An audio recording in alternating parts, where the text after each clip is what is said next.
இன்னைக்கு நம்ம வீடியோவில் விநாயகர் சதுர்த்தி ஸ்பெஷலா இனிப்பு கொழுக்கட்டையும் கார கொழுக்கட்டையும் எப்படி செய்யறதுன்னு பார்க்க போறோம். இந்த கொழுக்கட்டை எவ்வளவு நேரம் ஆனாலுமே நல்லா சாஃப்டா ரொம்பவே சூப்பரா இருக்கும். ஹலோ ஃப்ரெண்ட்ஸ், வெல்கம் டு சமையல் டிலைட். வீடியோக்குள்ள போறதுக்கு முன்னால நீங்க இன்னும் சமையல் டிலைட் சேனலை சப்ஸ்கிரைப் பண்ணலைன்னா மறக்காம சப்ஸ்கிரைப் பண்ணுங்க. ஃபர்ஸ்ட் கார கொழுக்கட்டை செய்யறதுக்காக ஒரு பாத்திரத்துல 2 ஸ்பூன் அளவுக்கு எண்ணெய் சேர்த்துக்கோங்க. எண்ணெய் சூடானதுமே 1 ஸ்பூன் அளவுக்கு கடுகு உளுந்து சேர்த்துக்கோங்க. இந்த கடுகு உளுந்து நல்லாவே பொரிஞ்சு வரட்டும். இதுக்கப்புறமா 2 ஸ்பூன் அளவுக்கு கடலைப்பருப்பு சேர்த்துக்கோங்க. இந்த கடலைப்பருப்பை நீங்க இப்படி வறுத்துட்டு கார கொழுக்கட்டையில சேர்க்கும் போது நல்ல ஒரு டேஸ்ட் கொடுக்கும்.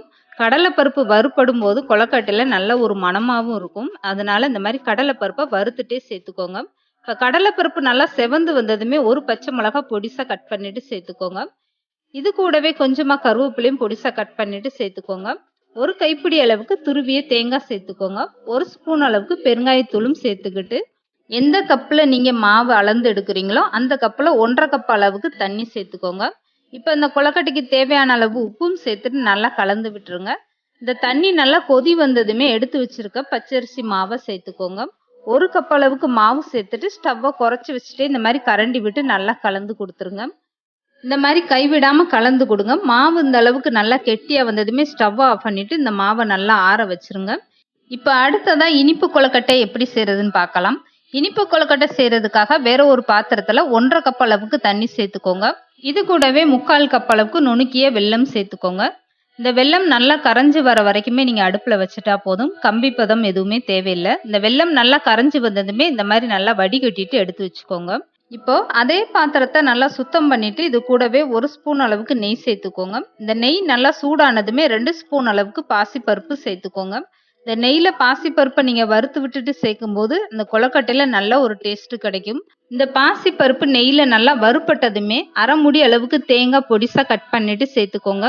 இது எல்லாமே கொழுக்கட்டைக்கு நல்ல ஒரு டேஸ்ட் கொடுக்கும். இப்போ தேங்காய் சேர்த்ததுமே கரைச்சி வச்சிருக்க வெள்ளை தண்ணியும் சேர்த்துக்கோங்க. வெள்ளை தண்ணியும் சேர்த்துட்டு இதை நல்லா கலந்து கொடுத்துருங்க. இது கூடவே 1/2 ஸ்பூன் அளவுக்கு ஏலக்காய் தூளும் சேர்த்துக்கோங்க. இந்த தண்ணி நல்லா கொதி வந்ததுக்கு அப்புறம் மாவை சேர்த்து கலந்து கொடுக்கணும். இப்போ இந்த இனிப்பு கொழுக்கட்டைக்கு தேவையான மாவோடைய அளவுன்னு பார்த்தீங்கன்னா 1 கப் அளவுக்கு பச்சரிசி மாவு எடுத்துக்கிட்டிங்கன்னா 3/4 கப் அளவுக்கு மண்டவெல்லம் எடுத்துக்கோங்க. 1.5 கப் அளவுக்கு தண்ணி சேர்த்துக்கோங்க. இது கரெக்டான அளவு. இப்போ வெள்ளை தண்ணி நல்லா கொதி வந்துருச்சு. இதுக்கப்புறம் எடுத்து வச்சிருக்க பச்சரிசி மாவை சேர்த்துட்டு ஸ்டவ்வை குறைச்சி வச்சுட்டு இந்த அளவுக்கு நல்லா கலந்து கொடுங்க. மாவு இந்த அளவுக்கு நல்லா கெட்டியா வந்ததுமே ஒரு தட்டுல கொட்டி ஆற வச்சிருங்க. அப்பதான் கொழுக்கட்டை பிடிக்கிறதுக்கு உங்களுக்கு ரொம்ப ஈஸியா இருக்கும். இப்ப இந்த இனிப்பு கொழுக்கட்டைக்கான மாவு நல்லாவே ஆறி வரட்டும். இதுக்கு முன்னாடி நம்ம ரெடி பண்ணி வச்சிருந்த இந்த கார கொழுக்கட்டை மாவு நல்லாவே ஆறிடுச்சு. இப்ப இந்த கார கொழுக்கட்டை மாவை நல்லா கையினால பிசைஞ்சு விட்டுக்கோங்க. கெட்டிகள் எதுவுமே இல்லாத அளவுக்கு நல்லா பிசைஞ்சு விட்டுட்டு இதுக்கப்புறம் நீங்க கொழுக்கட்டை பிடிக்க ஆரம்பிச்சுக்கலாம். இப்ப இந்த கொழுக்கட்டை மாவு உங்களுக்கு பார்க்கும் போதே தெரியும் மாவு எந்த அளவுக்கு கெட்டியா இருக்குன்னு. ஆறுனதுமே இந்த அளவுக்கு உங்களுக்கு கெட்டியா வந்துடும். கொழுக்கட்டை பிடிக்கும் போது உங்களுக்கு கையில ஒட்டினா கொஞ்சமா நீங்க எண்ணெய் தடவிட்டு இந்த மாதிரி கொஞ்சமா மாவு எடுத்து பிடி கொழுக்கட்டையா பிடிச்சுக்கோங்க. அப்படி இல்லைன்னா இந்த மாதிரி சின்ன சின்ன உருண்டைகளாகவும் நீங்க உருட்டி ரெடி பண்ணி வச்சுக்கோங்க. இதே மாதிரி எல்லா கார கொழுக்கட்டையும் நீங்க ரெடி பண்ணி எடுத்து வச்சுக்கோங்க. இதுக்கப்புறமா இனிப்பு கொழுக்கட்டைக்கான மாவு நல்லாவே ஆறிடுச்சு. இந்த மாவை நல்லா பிசைஞ்சு விட்டுக்கோங்க. கெட்டிகள் எதுவுமே இல்லாத அளவுக்கு இந்த இனிப்பு கொழுக்கட்டை மாவையும் நல்லா பிசைஞ்சு எடுத்துக்கோங்க. இப்போ கையில் எடுக்கும் போதே பாருங்க மாவு எந்த அளவுக்கு நல்லா கெட்டியா வந்துருச்சுன்னு. இந்த இனிப்பு கொழுக்கட்டை நீங்க பிடிக்கும் போது கொஞ்சமா கையில நெய் தடவிட்டு அதுக்கப்புறம் மாவு எடுத்து இந்த மாதிரி பிடி கொழுக்கட்டையா பிடிச்சுக்கிட்டீங்கன்னா உங்களுக்கு இந்த நெய்யோட டேஸ்ட் கொழுக்கட்டையில ரொம்பவே சூப்பரா இருக்கும். இதே மாதிரி நீங்க பிடி கொழுக்கட்டையா பிடிச்சுக்கோங்க. அதுக்கப்புறம் சின்ன சின்ன உருண்டைகளை அந்த மாதிரி நீங்க உருட்டி ரெடி பண்ணி வச்சுக்கலாம். இப்ப இனிப்பு கொழுக்கட்டையும் ரெடி ஆயிருச்சு. இதுக்கப்புறமா இந்த கொழுக்கட்டை எப்படி வேக வச்சு எடுத்துக்கிறதுன்னு பார்க்கலாம். இப்ப இந்த கார கொழுக்கட்டை வேக வைக்கிறதுக்காக ஒரு பாத்திரத்துல கொஞ்சமா தண்ணி சேர்த்துக்கோங்க. இந்த தண்ணி நல்லா சூடாகட்டும். இதுக்கப்புறமா நீங்க இட்லி தட்டுல கொஞ்சமா எண்ணெய் தடவிக்கோங்க. அதுக்கப்புறம் கார கொழுக்கட்டையெல்லாம் இந்த மாதிரி ஒவ்வொன்றா அடுக்கி விட்டுட்டு மூடி போட்டு வச்சிருங்க.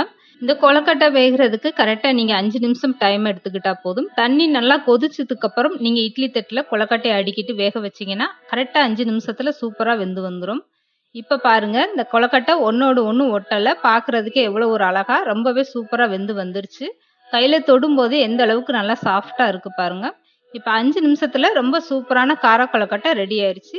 அடுத்ததா நீங்க இனிப்பு கொழுக்கட்டை வேக வைக்கும் போது இந்த தட்டுல கொஞ்சமா நீங்க நெய் தடவிட்டு அதுக்கப்புறம் ரெடி பண்ணி வச்சிருக்க கொழுக்கட்டை எல்லாம் ஒவ்வொன்றா இந்த மாதிரி அடுக்கிக்கோங்க. எல்லா கொழுக்கட்டையும் இந்த மாதிரி இட்லி தட்டுல அடுக்கி வச்சுட்டு இதுக்கப்புறம் மூடி போட்டு மூடி வச்சிருங்க. இந்த இனிப்பு கொழுக்கட்டை வேகிறதுக்கு கரெக்டா 5 நிமிஷத்துல வெந்துடும். இந்த இனிப்பு கொழுக்கட்டையும் கார கொழுக்கட்டையும் நல்லா சாஃப்டா வர்றதுக்கு நான் சொன்ன அளவுகளோட நீங்களும் ட்ரை பண்ணி பாருங்க. ரொம்பவே அருமையா வரும். இப்ப பாருங்க 5 நிமிஷத்துல இனிப்பு கொழுக்கட்டையும் நல்லா வெந்து வந்துருச்சு. கையில தொடும்போதே எந்த அளவுக்கு நல்லா சாஃப்டா இருக்கு பாருங்க.